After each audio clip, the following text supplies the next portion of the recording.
All right, everyone, welcome to podcast number, is this four? Four. Number 4 now of Living Your True Self with Michael Pino. Michael, we've got another exciting excerpt from your Substack here today. I'm excited to go through it. This one is called Nature Loving Long Island Boy. Oh, boy. Oh boy. Oh, boy. So if you guys aren't already familiar with the show and what we do, Michael has tons of stories through the 1980s, 90s of going through the AIDS epidemic in New York City. Very compelling stories, and he's going to share an excerpt of these stories as we go along through these episodes. So right now, Michael, if you'd like, we can go ahead and get started and take it away. Here we go. I wrote this a while ago, and so Austin handed this to me to read right now. So I'm reading it blind. I don't really remember everything about it, but it's going to come back to me. Here we go. Nature-loving Long Island boy. That's me. Growing up on suburban Long Island in the 1960s, 70s, and 80s gave me lots of time to explore my love of nature. Much time was spent roaming the local woods and communing with nature for hours before returning home to our mini Brady Bunch-style California Cape, located in Deer Park, Long Island. There were many trails the local boys had carved out over the years, which I believe were deer paths. When I say local boys, the Indians, the indigenous people, carved these paths. There also were deer paths. And then we came out, the suburban boys, and we made the paths for ourselves. So, yes, so there we are. We're making these paths. Before the development took over, it was the indigenous people. So there were many lakes, rivers, and creeks that led to the Great South Bay, which has so much wildlife to see. And my friends and I would go on many adventures from morning till dusk, roaming the wilds of suburbia. We'd get on our bikes and just go everywhere. We saw a great variety of bird, fish, and small mammals like muskrats, squirrels, fox, beavers. It was a very beaver cleaver, experience. That's a reference to a 1960s TV show about middle-class suburban life in America. My friends and I would build the forts in the woods where we would meet up after a 5 and dime candy raid and driving our bikes 19 blocks to get our goodies, then head to the fort to pig out. Later, I think this is why I think you picked this story. Later, we would bring our Playboy magazines to the fort. An air of spicy sexuality in the sun-dappled woods. It was then that I noticed most of my friends liked the magazines a lot more than I did. In middle school and elementary school, I'm going to just segue to something else here. I ran track for the Catholic Youth Organization known as CYO. I still have my first, second, third, and fourth place ribbons. I remember the neighbors cheering me on as I ran at the school track. It felt good to have a sense of belonging. I was a quietly guarded kid. I enjoyed our small town community, yet I held back from being totally comfortable in my own shoes. Somehow, I knew my attention to the other boys was going to negatively affect this idyllic dream life I was in. I could already get negative vibes from the more macho kids and adults, as I was not a macho kid. So the nature-loving Long Island boy drew within himself. And when he found a friend who introduced him to his first joint, his perspective on life changed. I was now mentally free to socialize and let my guard down. I was able to explore so much more without worrying about what do other people think. Down that slippery slope I went from the age of 12 in the 6th grade until getting sober July 13th, 1993 at the age of 30. Oh my God, that was a loud clap. Unbelievable. I love that story for multiple reasons. One of them being I also had a Playboy fort with my friends when I was in middle school or whatever. But one of the parts that you mentioned in the story, how you realized you were not enjoying the books in the same kind of way, obviously, that they were. Yeah.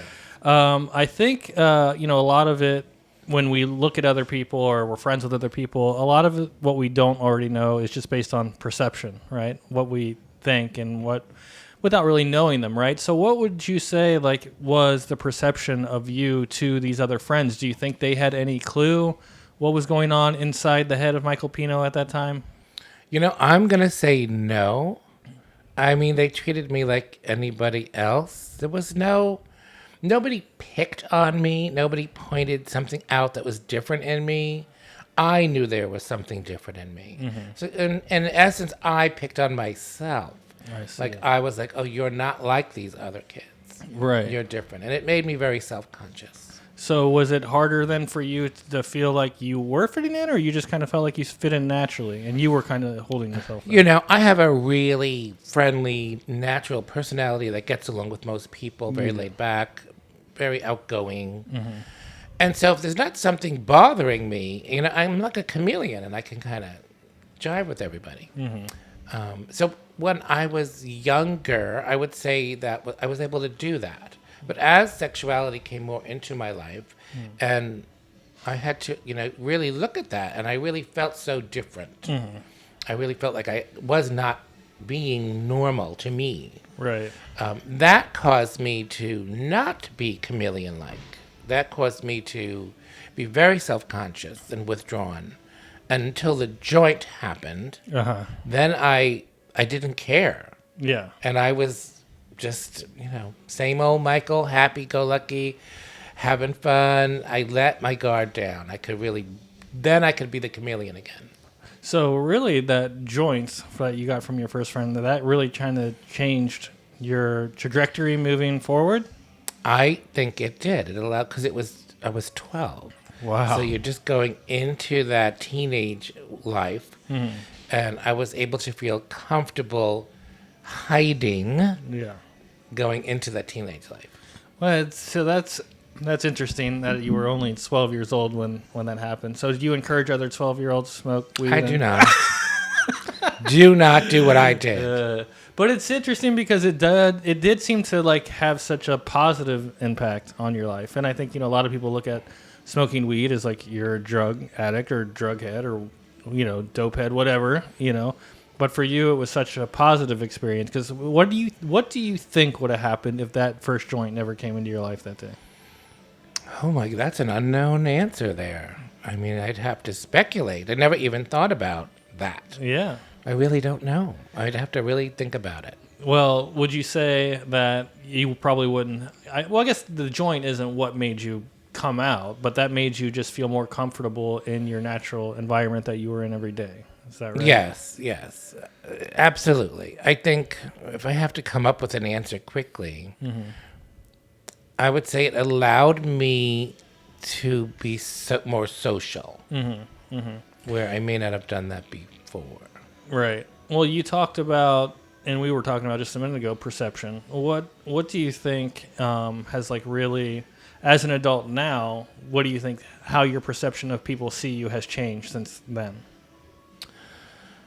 How people who saw me as a child? Yeah, like those people who knew you then. Oh, well, it's really interesting you asked that because recently, just the other day, I was contacted by someone who knew me back when I was 15-ish.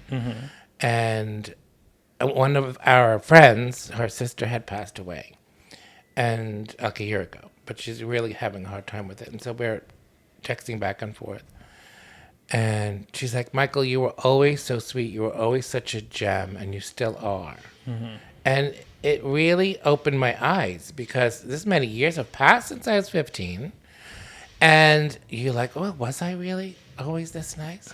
And literally, I was thinking that. And then she, out of the blue, says that. And I go, oh, so the core of me was always who I am right now. Yeah. I was always that person. Really? Yeah. I mean, I guess I could see that, but I only know you from you being an adult. Yeah. You were a very nice, easy, like you said, easy person, a chameleon, get along with everybody.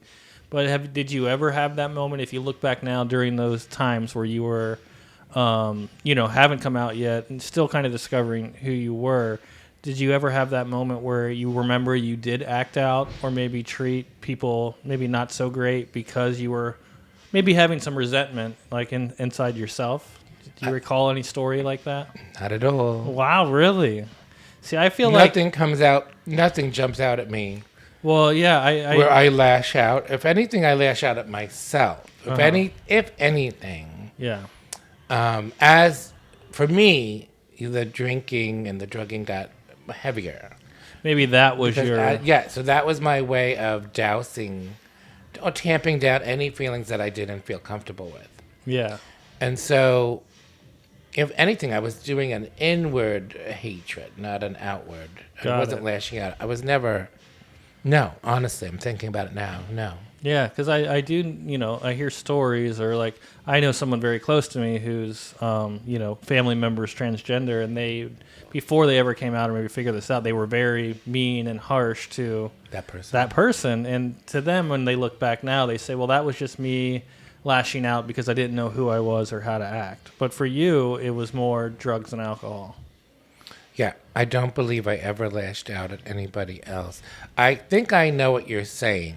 I think so. There are times when, before you come out, and you'll see an out person, and you just may not cozy up to them because you'll be like, "Ooh, I can't," because then I'll be revealed. You're right.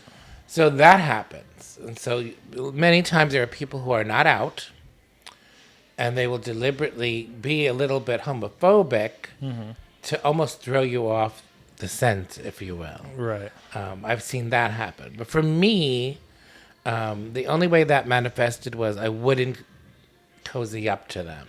Okay. I'd say, oh, that's an out gay person. How awesome. That's not me, though. I'm not getting close to that right now. And that's because you didn't want to be outed or revealed. It was something you don't even know. You just know that, oh, I'm scared. Right. Yeah. So, example, maybe we talked about it already when I was on the ferry boat. Mm-hmm. Do you remember I went to Fire Island and my friend Terry took me on the ferry boat? I'm not sure if we talked about it already, but I'll reiterate it. So there were these two muscle-bound guys, really handsome, dressed in comedic drag. And so we were going out early in the season. There was nobody on the boat but me and my friend Terry. Mm-hmm. Literally, we took a special boat. You pay a little extra money. The ferry boat takes just you two over. Okay. So there we are, and I see those guys. And I'm like, Terry, I'm not getting off the boat. She's like, what are you talking about? I'm like, I can't get off the boat. I cannot do it. No. So I had like a panic attack. And she's like, Michael, you have to get off the boat. And look, don't worry, I'll hold your hand. And literally, so they were these big bounds. So I'm very attracted. Uh-huh. But they're in drag. And I'm like, what's going on? Yeah, it's confusing. I was just like scared. Mm-hmm. I didn't know why. Wow. So it was early in coming out. Yeah. Early. That was after high school, by the way. I believe that was in your Fire Island 1985 Could have been. excerpt, maybe. But we can address it here because yes, it applies of to course. what you're saying. Yeah, I'm just saying, if you want to go back and read that whole story, I believe that's where you can find that one. Yeah. So tell me, I guess, who was the first person you eventually came out to? The first person? Yeah, who's like the first person you actually told and said, hey, I have a confession. This is who I am. Oh, well, I guess I could say when I was my first job after high school at the State Psychiatric Center, I was working there, and they all knew I was gay. Like, they were like, this is just a gay boy. And so this one girl, who's still my friend, she says to me, so are you gay? And I says, well, I'm gay, but I'm not practicing. But I'm not practicing. Gay, but not practicing. Yeah, I'm gay, but not practicing. So talk about a confused child. Yeah, really. And I'm like, I'm confused just listening. Yeah, 19 or 18 years old. Yes, like when you know me so well, Austin. Mm-hmm. Can you imagine me being that confused? Yeah, like no. It was really weird. Yeah. I look back and think, oh my God, you just had a hold on you that was just keeping you locked up. Mm-hmm. And so and now I don't know where we are in telling this piece of the story, but what she said to me was, listen, I know someone who can help you. And because I told her, I said, I'm a Catholic boy and I'm very much believe in the church. Yeah. And I don't want you to be gay. And so she's like, oh, listen, I know a priest. a gay priest in the Catholic Church who we will go to his office in the Catholic Church and talk to him. And so we go to the Diocese of Rockville Center, which is this huge cathedral in Rockville Center, Long Island. Uh-huh. And it's, again, I tell this in many times in my life where it was me being Dorothy, Yeah. walking up to Oz and waiting for that man. The wizard? The wizard. Waiting for the wizard. Yeah. So I was like going in petrified, sitting down with this gay priest. And he's like, Michael, the Catholic Church is a little behind the times. And it's okay to be gay. It is all right to be gay. And one day the church will catch up. And let me just tell you, when he gave me the blessing, I was off to the races. Really? Oh my God. Yeah. Full on blessing. From the Diocese of Rockville Center. Okay, I'm gonna make sure I'm following the story. So when you went into the church, you actually spoke with the priest. You told him, and he gave you his blessing and said everything that's okay, everything's great. Whatever. Yes, and that's all I needed. And so when you said you were off to the races, what does that mean? A no holds barred. I mean, then you were just out. You were like, hey, I was as you were free as a bird. skipping down the street, just doing it all. Yeah, are you gay? Are you gay? Girl, let's go be gay together. Oh wow! So that's fascinating. That part of the story I did not know. Yes, and there is, because of probably the drinking and stuff, the timelines get crossed for me. Sure. The early timelines, because I had a boyfriend that I met at the hospital, and I'm pretty sure it was after that. Okay. But I really honestly, because I was so confused, I don't really even know, what came first. Yeah, so there's another piece to that. So, and again, I can't remember if we talked about it already. So I went to work to commit suicide because I was so into the Catholic Church, and they said, you can't be gay. Yeah. And I'm like, well, fuck you. That I can't be straight either, so I'm out. Right. And I remember taking the Bible, throwing it across the room, slamming it into the wall. Depressed beyond belief because I didn't know how to kill myself. So I go to work, and these very ill patients are coming up to me saying, what's wrong? Are you okay? Like, yes, I'm fine. I just don't know how to kill myself. But I didn't tell them that. Yeah. But what happened was, in walks the relief, and it was a 6'2" boxer, muscle bound. And I literally looked up, it was angel from heaven. I said, fuck killing myself. I'm going out with him. Wow. I didn't know if he was gay, straight. I didn't know him from Adam. Walked right up to him, look up. I'm 5'6". And I was like, do you want to go out for wine and cheese after work at Tiffany's Cafe? This is a sassy little 29-inch gay boy. And he just looks down, giggles, and goes, sure. Wow. And we dated for a year and a half. So that happened. Again, I can't place when I saw the priest with my friend and that story, because it both happened at the same place. Okay. The same building. Yeah. Yeah, the same. So I just don't know what came first, honestly. Did the priest say, go be gay? Or I'm kind of thinking I probably met Bill first, still had qualms. And then, so it couldn't have been though. Bill had to come first. Bill must have come first. I think so. Wow. I don't really know. Yeah. So it's all these years later. I can't. Those two stories happened, but I don't know what happened first. Interesting. You've told me privately about the story about the boxer, Bill. And I've found that I've always kind of enjoyed that story because you were at this low.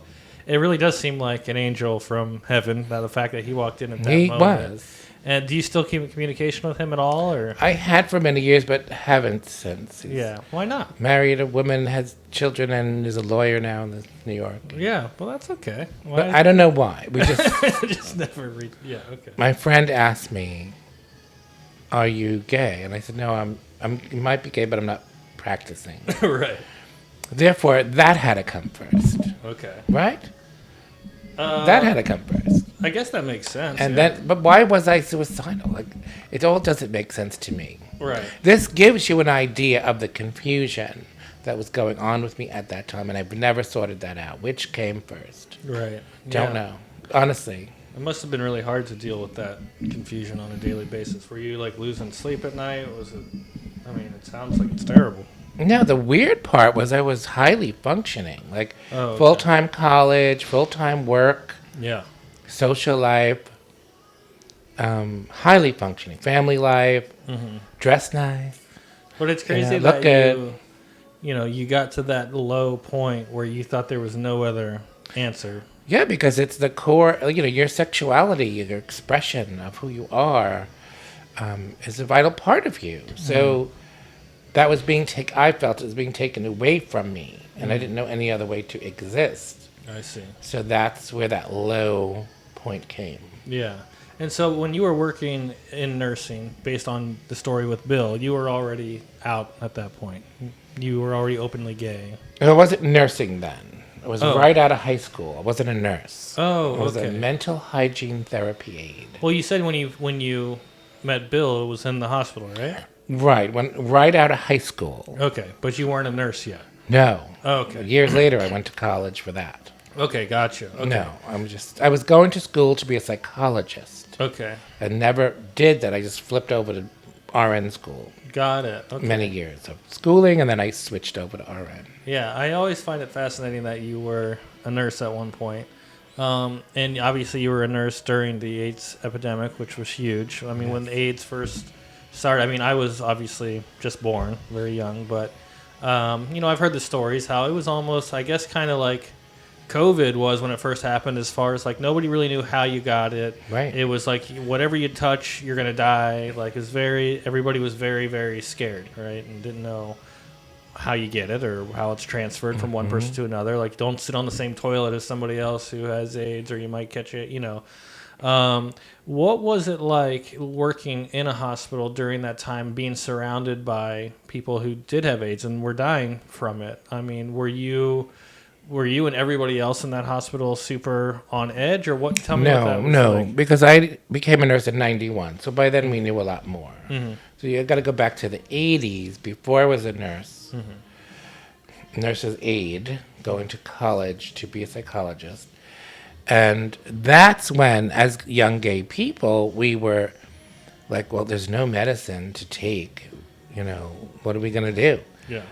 They're saying we have to check our body for these spots. So Right. It was like a ritual. Like you should always check your body for spots. Yeah. And I remember me and my wild friends, we were like, well, we're just gonna die anyway, so let's just have a great old time. We're gonna die. Wow. And that was kind of how I looked at it. Really? I'm not saying everybody did. Many people had other reactions to it, but that was mine. Was there a significant moment in while you were nursing that you kind of really recall that made you take a step back and not feel that way or think that way, or you just always kept that kind of mindset? Because you said people were like dying around you. Yes. No, so once, that was young when that was going on, 22 years old, when those processes were going through my head. No, so years later, then I go into nursing school, and I'm much more educated about the disease process, and working at a top hospital in Manhattan. And so, no, you're asking how did we feel being in the ward, working with people. No, you knew you couldn't get it. Now, at that point, we knew exactly how you got it, and that's not how you got it. It was not from casual contact. So I was very well known at that point. But at that point, too... Then nobody was afraid of getting it in the hospital. When I finally got my RN. Gotcha. Okay. Yeah. I follow you. But you were off at that same age, running around, right? Drinking, smoking, having unprotected sex, I assume. Yes. But it was still never a concern for you? Or you just always had that mindset of, hey, if I get it, I die. Whatever, I'm going to die one day eventually. Probably, because the activity was going on. So you have to say, okay, you're running around doing that. So at what point is the drug use and the drinking blinding you? Like, why do people drink and drive? Right. They look normal, they sound normal, and then but they're drinking and driving. That's insane. Right. It's sort of like that, like you're sexing and the AIDS of it. It's like the same thing. Yeah. What are you doing? You're taking. It's like, so there's a part of you that's blacked out. You're just like, a part of my brain was shut off. Right. And I'm just going to do what I want to do. And Interesting. yes. The other thing was I was repeatedly negative. So you're constantly getting tested. So, and I knew I had been with so many people. I knew. I'm like, how am I negative? This is weird. Yeah. So there were certain people who just, you cannot contract it. Oh, really? There are very few people, as they had proven it, of Mediterranean descent, which I am. And I was, but I had an uncle who passed away. So I'm like, okay, one uncle did. One uncle didn't. Still alive. And so... He's still alive currently with Yeah. AIDS. Yeah. No, doesn't have AIDS. Oh, he does. So didn't contract it. Got it. Okay. But had many boyfriends during that era. Uh-huh. So there you have it. So it was, part of me was like, oh, I'm invincible. Yeah. Part of me was like, oh, I'm the one who, yeah, I can't get it. It Wow. was, yeah, so there's a lot of fanciful thinking going on. Yeah, I'll go clearly. magical thinking. Clearly. But it could be actually based in reality. Yeah. Got it. Wow. Well, I mean, this was a good story. Nature of Loving Long Island Boy. It was a Yes, it goes classic. deep. Yes. And when can we expect the next one to be out? The next story that we're going to do, every 2 weeks, you and I get together Yeah. here at the fabulous Moxie Hotel in downtown St. Petersburg in the Edge District. Yep. Yep. All right. Well, anything else you want to add or mention, or maybe we didn't talk about that this story has impacted you? Oh my goodness. I just want to say that thank you so much for doing this, because Of it's the course. dynamic chemistry between us, I think, that really takes it to another level. Your very poignant questions really draw me out. And folks, it's unfiltered. I don't know what he unfiltered. put in the drinks, but he asks and I tell. Right. So I don't know where that comes from, but thank you. Yeah, my pleasure. Well, I've enjoyed doing it, and we'll keep it coming. So every 2 weeks, again, you can subscribe to Michael's Substack. We got some cards you're going to be handing out too. Yes, Some easy QR code access, but you can find him at Michael Pino 2 on Substack. I got that right? The number 2. The number 2. Find him on Substack. He's putting out new excerpts almost weekly, and then again, we do this show every 2 weeks. So if you're enjoying this, make sure you subscribe to his Substack so you don't miss a thing. They come right into your email, very convenient. I know I get excited every time I see a new one pop up. And otherwise, I think we're good to go. Yes. Awesome. Okay, well, thank you guys for watching, and we'll see you next episode.